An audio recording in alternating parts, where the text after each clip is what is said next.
Junior's over there making me nervous as all get out. Getting snow off the hay, because that's super important, I guess. Just be careful, okay? You wish you had gloves on? I wish you weren't doing that. I wish I had gloves on. Yeah, I bet. What are you doing over there? Good. What are you doing? Clean up snow? Oh, okay.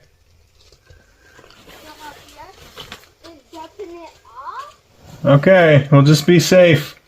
Don't get too close to the edge. I won't. Okay. Welcome back, everybody, to the Bearded Family. And the last few videos, the horses and meat. You okay? Yeah. Okay. Did you fall? My bucket just fell off, so I had to come down and grab it. Okay. So anyway, our meat birds and horses and hay and all that kind of stuff, they got, you know, the limelight. But we do also have laying hens. Not a lot of them anymore. They're older birds. The herd's kind of gotten thinned out over the years. But this is their chicken house. As you can see, we've got a feed storage area.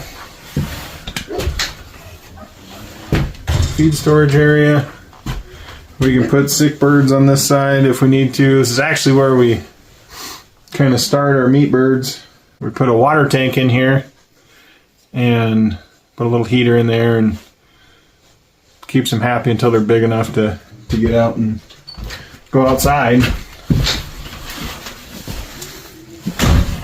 Right here, we actually, this year I fenced this off, and this was kind of the second stage for the meat birds. Typically, it's how you see it here with the water.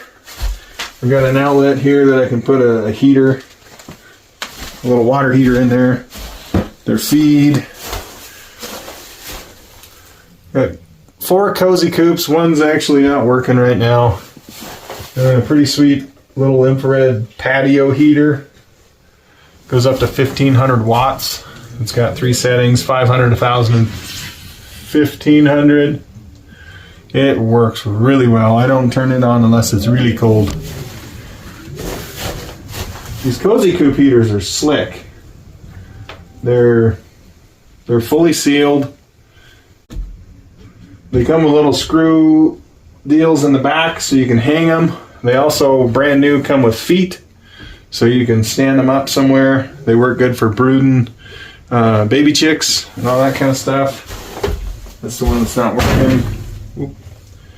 They come with, they got 2 settings, a little rocker switch, and they just work really well. They keep the chill down. A lot of people say you shouldn't heat the space your chickens are in just in case you lose power, but for us, we get a lot more cold days than we do days without power, so I kind of weigh the odds, and for me it's a safe bet to heat them. Our chicken house is insulated really well, so even this is the first day I've turned them on and they've stayed pretty warm, so I've been pretty happy with that. But as you can see, we've also got these really sweet little laying boxes. They can get up in there, pop the eggs out, and then you just come in and grab them right here. They work really well. They're not supposed to allow the chicken to roost, but they do. I think they're a little giant product. We built this chicken house over the course of a couple years. It's still not technically finished, like most everything else I've got. I get it to where it's functional, and then I kind of just work on it as I have time. And this hasn't been a very big fire to be working on this year, so I haven't put a lot of time into it. But it's getting there. It's almost done. Last year we went in and insulated the ceiling.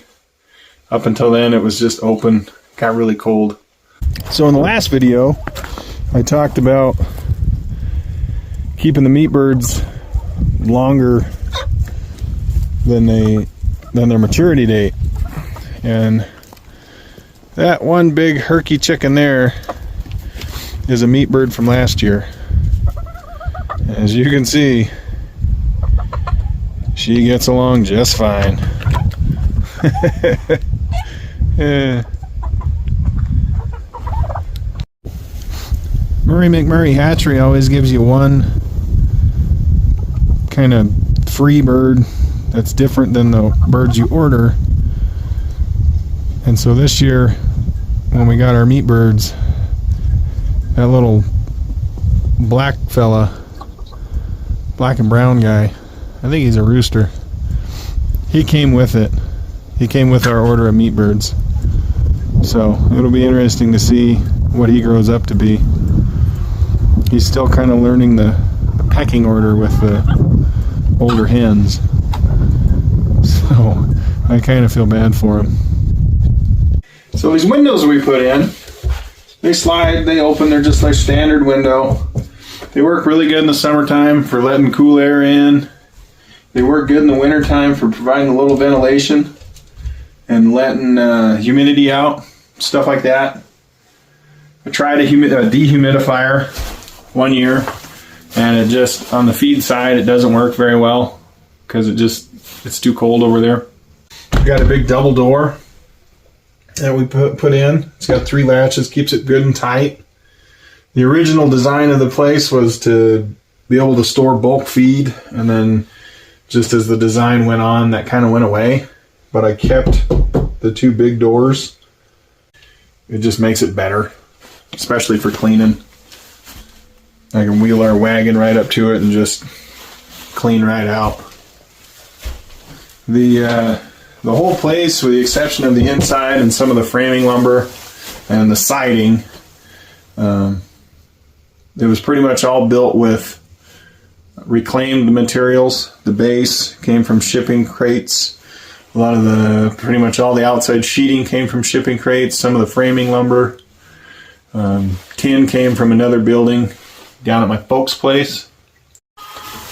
But it also is getting late. It is getting late, you're right.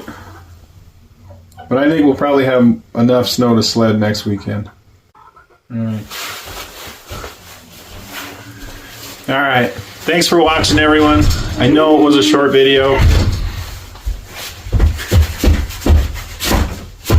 I know it was a short video, but we didn't have a whole lot going on this weekend, and the weather was just really crappy.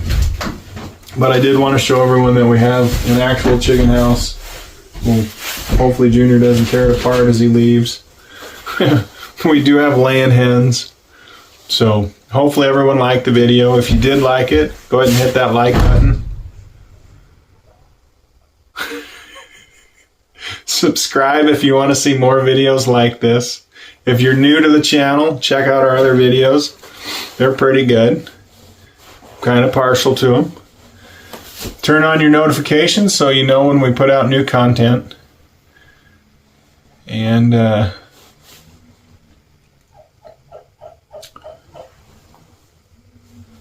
better go see where he's going. He's wanting to sled, and there's just not enough snow for that.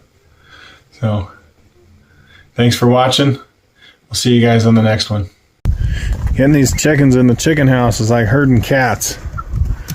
It's horrible.